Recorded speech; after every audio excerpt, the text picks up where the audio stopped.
సభ మహాసంకల్పం, మామూలు సంకల్పం కాదు. ఇది ఒక మహాసంకల్పం. సరిగ్గా ఇదే రోజు ఒక సంవత్సరం క్రితం ఆంధ్రప్రదేశ్ రాష్ట్రం, నూతన ఆంధ్రప్రదేశ్ రాష్ట్రం ప్రప్రథమ మంత్రివర్గం శ్రీ నారా చంద్రబాబు నాయుడు గారి నాయకత్వంలో ఇక్కడ ప్రమాణ స్వీకారం చేసింది. అప్పుడు ఒక సంకల్పం చెప్పుకున్నాం. ఈ రాష్ట్రాన్ని ఎన్ని అడ్డంకులు వచ్చినా, ఎన్ని అవాంతరాలు వచ్చినా, ఎవరు అడ్డుపడినా ఈ రాష్ట్రాన్ని ప్రపంచంలో ఉన్నటువంటి ఏ రాష్ట్రానికి, ఏ జాతి సమూహానికి తీసిపోకుండా అత్యుత్తమమైనటువంటి రాష్ట్రంగా మనం మలుచుకోవాలి, నిర్మించుకోవాలి అని ఆవాళ మనం సంకల్పించాం. ఒక సంవత్సరం ప్రస్థానంలో, ఒక సంవత్సరం ప్రయాణంలో అనేక మైలురాళ్లు మనం దాటాం. ఇవాళ మనందరం ఇక్కడ సమావేశమయ్యి ఈ సంవత్సర కాలంలో మనం ఏం చేశాము, ఏం చేసుకోగలిగాము, మన ముందున్నటువంటి లక్ష్యాలు ఏమిటి, మన ముందున్నటువంటి సవాళ్లు ఏమిటి, ఆ సవాళ్లను మనం దాటడానికి, ఆ సవాళ్లను మనం అధిగమించడానికి ఏ రకమైనటువంటి సంకల్ప బలంతో మనకు ముందుకు వెళ్ళాలి అనేటటువంటి విషయాలు మాట్లాడుకోవడానికి, చర్చించుకోవడానికి ఇవాళ ఈ సమావేశం మనం పెట్టుకున్నాం. సభ ముఖ్యమంత్రి గారి ప్రసంగంతో ముగుస్తుంది. కానీ ముఖ్యమంత్రి గారి ప్రసంగం అయిన తర్వాత ముఖ్యమంత్రి గారు మనందరి చేత ఒక సంకల్పాన్ని చెప్పిస్తారు.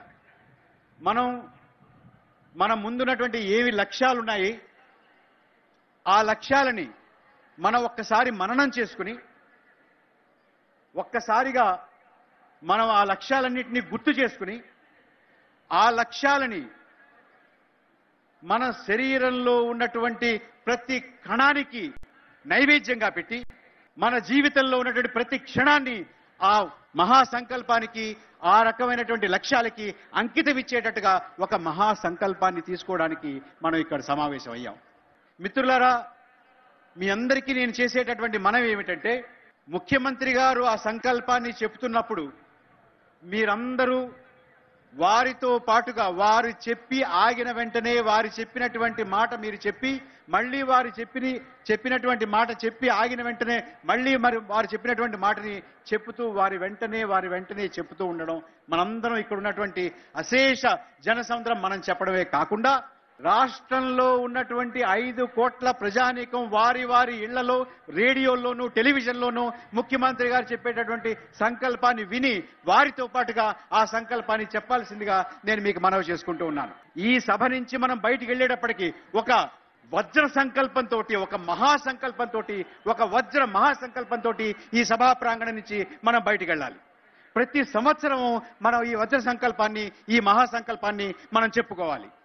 మనం సాధించినటువంటి ప్రగతిని గుర్తు చేసుకుంటూ, మన ముందున్నటువంటి లక్ష్యాల్ని ఒక్కసారి గుర్తు చేసుకుంటూ, మన ముందున్నటువంటి లక్ష్యాల్ని తిరిగి మన ప్రతి సంవత్సరం కూడా మలుచుకుంటూ, మార్చుకుంటూ, ముందుకు సాగుతూ మనం మహాసంకల్పాన్ని చెప్పించుకోవాలి. ఇది ఈ సభ యొక్క ముఖ్యమైనటువంటి ఉద్దేశం. మిత్రులారా, మరొక్కసారి మీ అందరికీ నేను విజ్ఞప్తి చేస్తున్నాను. ఈ సభ ఈ సంకల్పం చెప్పుకోవడంతో ముగుస్తుంది. మనందరం కూడా అచంచలమైనటువంటి విశ్వాసంతో, ఒక సమర్పణ భావంతో, ఒక నిష్ఠతోటి, ఒక అంకిత భావంతో మనం వ్రతంలా చేపట్టేటటువంటి వచ్చే ఓ సంవత్సరంలో మనం చేపట్టాల్సినటువంటివి వచ్చే 5 సంవత్సరాల్లో మన జీవిత కాలంలో మన ఆంధ్రప్రదేశ్ రాష్ట్రాన్ని ఎలా మలుచుకోవాలి అనేటటువంటి ఒక రూపాన్ని, ఒక స్వరూపాన్ని ఆవిష్కరించుకోవడానికి మనం ఈ మహాసంకల్పాన్ని చేసుకుంటున్నాం. అందుచేత ఇక్కడ ఉన్నటువంటి వారందరితో పాటుగా ఇళ్లలోకి ఉండి రేడియోలోనూ, టెలివిజన్లోనూ ఈ కార్యక్రమాన్ని చూస్తున్నటువంటి వారు అందరూ కూడా ముఖ్యమంత్రి గారితో పాటుగా ఈ సంకల్పం చెప్పాలని మరొక్కసారి మీ అందరికీ నేను విన్నవించుకుంటున్నాను. నమస్కారం. ఆంధ్రప్రదేశ్, అమరావతి ఇది అన్ని ఒక స్వర్ణ భూమి. ఇదే మీ అదృష్టం. ఇక్కడ ఆంధ్రప్రదేశ్ వాళ్ళకి స్వర్ణ ఆంధ్రప్రదేశ్ సిద్ధించాలని ఆ సర్వేశ్వరుని నేను మనసారా ప్రార్థిస్తున్నాను. ఆర్థికంగా, సామాజికంగా, సాంస్కృతికంగా అన్ని రంగాలలో ఆంధ్రప్రదేశ్ రాష్ట్రం అగ్రభాగాన ఉండాలని ఆకాంక్షిస్తున్నాను.